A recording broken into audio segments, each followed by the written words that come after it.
Sipas medias italiane, e përcjell nga pamfleti dhe e bazuar në raportimet e La Repubblica, rreth 3.000 pensionistë italianë rezident në Shqipëri kanë hyrë në një fazë pasigurie fiskale. Shqetësimi lidhet me një ndryshim ligjor që hyri në fuqi në janar 2024 dhe që, sipas tyre, rrezikon t'i përfshijë në skemën e tatimit 15% mbi të ardhurat.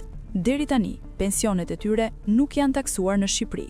Frika u bë publike me 23 janar, kur portali Albani Italy, i drejtuar nga ish gazetari rajt Giuseppe Mozzei, raportoi se pensionistët italian po përballen me mungesë qarimesh nga administrata tatimore shqiptare.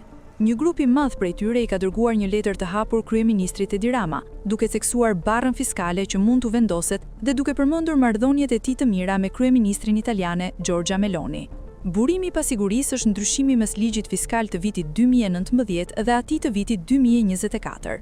Ligji i vjetër përjashtonte nga taksat shtetasit e Bashkimit Evropian me leje qëndrimi në Shqipëri, me kusht që të qëndronin të paktën 183 ditë në vit. Ligji i ri e ka shfuqizuar këtë përjashtim dhe njësi të pataksueshme vetëm të ardhurat e mbrojtura nga marrëveshje ndërkombëtare të ratifikuara nga Kuvendi. Edhe pse gjatë vitit 2025, administrata tatimore nuk ka kërkuar pagesa nga pensionistët italian, mungesa e një qëndrimi zyrtar ka rritur ankthin.